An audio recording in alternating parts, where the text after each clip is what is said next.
Bonjour et bienvenue dans cette nouvelle vidéo. Et aujourd'hui, nous allons faire le commentaire linéaire de la scène 11 de l'acte 2 du jeu de l'amour et du hasard de Marivaux. C'est parti. Avant toute chose, je t'invite à relire le texte qu'on va commenter ensemble. Il s'affiche sur ton écran. N'hésite pas à cliquer sur pause, à le relire tranquillement et à cliquer sur play dès que tu as terminé. C'est bon, c'est fini? Eh bien, c'est parfait. On peut passer à l'introduction. Marivaux est un dramaturge qui a souvent recours au stratagème dans ses pièces de théâtre.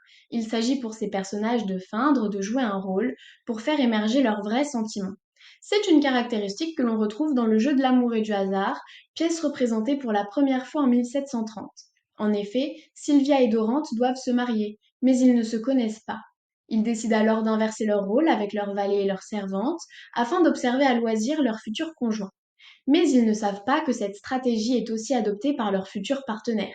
Dans la scène 11 de l'acte 2, l'entourage de Sylvia, qui sait que Dorante joue au même jeu, tente de lui faire révéler ses sentiments pour celui qu'elle pense être le valet. Ainsi, il s'agira d'étudier la stratégie de sa famille qui la pousse à dévoiler son amour aux dépens de son amour-propre.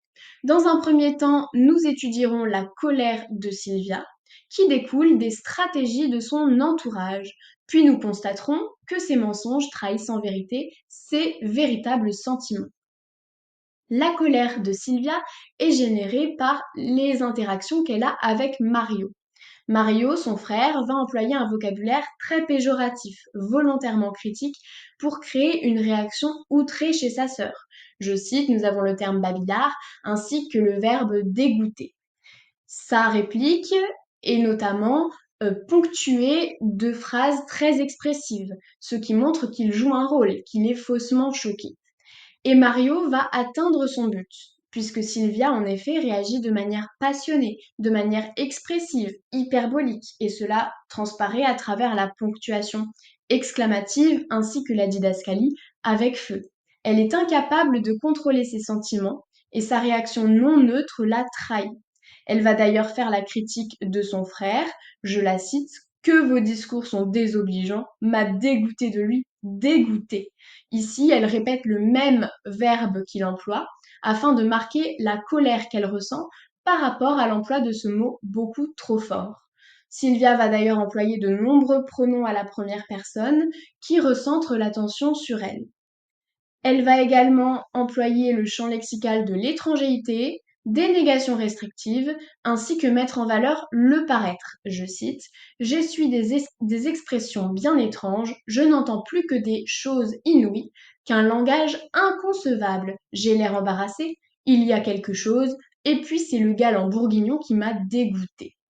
Ici, la juxtaposition de propositions souligne l'indignation de Sylvia vis-à-vis des propos de Mario. Elle ne révèle pas ce qu'elle ressent pour Dorante, mais sa réaction ne trompe personne. D'autant plus que Bourguignon, qui en réalité est Dorante, fait l'objet d'un éloge aux antipodes de la critique de Mario, puisqu'en effet, il est désigné par le terme mélioratif galant. Et cela montre l'attrait de Sylvia pour lui. D'autant plus qu'elle reprend avec ironie les mots de son frère, donc en l'occurrence ici le verbe dégoûter, afin de marquer sa colère.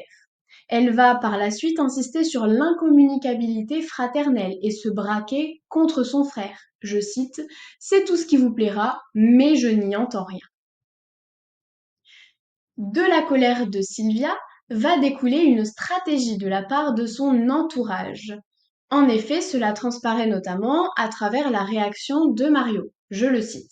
Pour le coup, c'est toi qui es étrange. Ici, il s'agit bel et bien d'un jeu de rôle de la part du frère qui fait semblant de ne pas savoir interpréter la réaction de sa sœur. Il la pousse à bout pour l'inciter à révéler ses sentiments. C'est dans cette perspective que l'on comprend les trois phrases interrogatives qui suivent, puisque Mario fait semblant d'être naïf. Il met en valeur la réaction hyperbolique et exagérée de Sylvia par rapport à quelqu'un qui prétend ne pas avoir de sentiments pour Dorante. Je le cite. À qui en as-tu donc? D'où vient que tu es si fort sur le qui-vive? Dans quelle idée nous soupçonnes-tu? Il souligne ici le comportement méfiant de Sylvia, inhabituel, qui pourrait traduire un potentiel conflit entre elle et le reste de sa famille. Et c'est ce qu'on repère à travers l'opposition des pronoms nous et tu, comme si la famille était une entité unie contre Sylvia à ses yeux. Nous sommes ici plongés dans un véritable conflit fraternel, puisque Sylvia répond aux questions de Mario par d'autres questions, ce qui montre l'incommunicabilité entre les deux personnages. Elle va employer le terme fatalité qui a une connotation tragique et qui marque la colère extrême qu'elle ressent. Je la cite: Par quelle fatalité aujourd'hui ne pouvez-vous me dire un mot qui ne me choque? Quels soupçons voulez-vous qui me viennent? Avez-vous des visions? On peut repérer une négation qui marque qu'elle est en colère, hors d'elle, blessée par les propos de Mario. Mario réussit donc à la pousser dans ses retranchements en insinuant que son comportement est anormal, alors que pour Sylvia, c'est le comportement de Mario qui est anormal, ainsi que ses critiques qui génèrent une forte réaction, puisqu'il aborde un sujet sensible. Mais Mario n'est pas le seul à avoir recours à une stratégie, puisqu'en effet, le père de Sylvia, Monsieur Orgon, va également rentrer dans le jeu de Mario. Je le cite: Il est vrai que tu es si agité que je ne te reconnais point non plus. Ici, on constate qu'il va dans le sens de son fils. La stratégie n'est donc plus une stratégie du frère, mais une stratégie de la famille. Il insiste sur le changement de comportement soudain à travers l'adverbe intensif si, ainsi que la négation. Je cite: Ce sont apparemment ces mouvements-là qui sont cause que Lisette nous a parlé comme elle a fait. Ici, Monsieur Orgon va faire la mention en apparence innocente de Lisette, la servante, et le comportement de Sylvia confirmerait les dires de Lisette.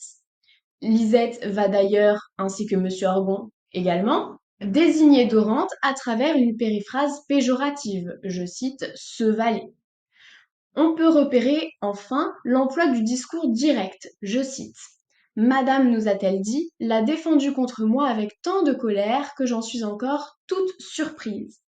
Le discours direct montre que M. Orgon cite les paroles exactes de Lisette. Nous avons ici une insistance sur la virulence de Sylvia, sa réaction exagérée, anormale pour la situation, puisqu'en effet, elle va prendre le parti du valet. Lisette va ainsi être dévalorisée, je cite, c'est sur ce mot de surprise que nous l'avons querellé, mais ces gens-là ne savent pas la conséquence d'un mot. Ici, cette dévalorisation est effectivement dans le but d'atténuer les propos de la servante, mais aussi d'être attentif à la réaction de Sylvia. On peut repérer d'ailleurs une périphrase, ces gens-là, ainsi que la négation dans cette perspective. Mais les mensonges de Sylvia la trahissent. En d'autres termes, cette stratégie va aboutir. Sylvia répond: L'impertinente, y a-t-il rien de plus saillissable que cette fille-là? J'avoue que je me suis fâchée par un esprit de justice pour ce garçon. La colère de Sylvia transparaît à travers l'interjection insultante, l'impertinente, ainsi que la question rhétorique et le superlatif, qui marquent sa haine et son mépris vis-à-vis de Lisette. Ce faisant, notamment, elle se trahit cependant, parce que si ce que Lisette a dit était faux, elle n'y aurait pas accordé autant d'importance. Sylvia se sent obligée de se justifier, ce que l'on remarque à travers l'emploi du verbe avouer. Il s'agit d'une confession donc de Sylvia, mais c'est une confession qui est un mensonge, c'est une fausse confession. Elle reconnaît s'être fâchée et avoir pris le parti de Dorante, mais elle n'assume pas les vraies raisons pour lesquelles elle l'a fait. Son amour-propre est quand même supérieur à l'amour qu'elle ressent pour lui. Elle n'ose pas admettre être amoureuse d'un homme inférieur à elle socialement. Elle se présente comme une justicière et fait passer sa réaction de colère disproportionnée pour une action morale et juste. Je la cite: Je me suis fâchée par un esprit de justice pour ce garçon. Son frère Mario reprend la parole et semble la soutenir et encourager cette bonne action. On repère une négation qui montre qu'il va dans son sens. Il fait semblant de la croire. Mais Sylvia s'emporte. Je la cite: Y a-t-il rien de plus simple? Alors que Mario vient de montrer qu'il va dans son sens, Sylvia insiste, sauf que son insistance montre qu'elle ment. On repère ici une question rhétorique qui montre qu'elle insiste de manière trop lourde pour justifier sa colère. Et d'ailleurs, cette question rhétorique n'est pas la seule marque de ponctuation expressive, puisqu'en effet, toute sa réplique est ponctuée de points d'interrogation ainsi que de points d'exclamation, qui montrent qu'elle est très touchée, elle perd le contrôle, elle laisse transparaître une forte émotion, montrant qu'elle s'enfonce dans son mensonge. Je la cite. Quoi? Parce que je suis équitable, que je veux qu'on ne nuise à personne, que je veux sauver un domestique du tort qu'on peut lui faire auprès de son maître, on dit que j'ai des emportements, des fureurs dont on est surprise. Ici, nous pouvons repérer une énumération de propositions subordonnées circonstancielles de cause. Cela marque une insistance trop forte de la part de Sylvia sur le soi-disant caractère bien fondé de son action morale. De plus, elle va employer une tournure impersonnelle à travers le pronom indéfini on et la périphrase un mauvais esprit également, qui désigne Lynette de manière méprisante, ce qui marque la colère de Sylvia. Et d'ailleurs, à ce titre, on repère aussi le champ lexical de la colère, il faut la faire taire, etc., ainsi qu'un parallélisme avec un verbe d'obligation. Il faut se fâcher, il faut la faire taire. Cela montre que Sylvia fulmine parce que Lisette l'a percée à jour. Elle a repéré ses sentiments pour Dorante. Sylvia la présente comme une ennemie contre laquelle il faut lutter et s'offusque qu'il faille qu'elle rallie sa propre famille à sa cause contre sa servante.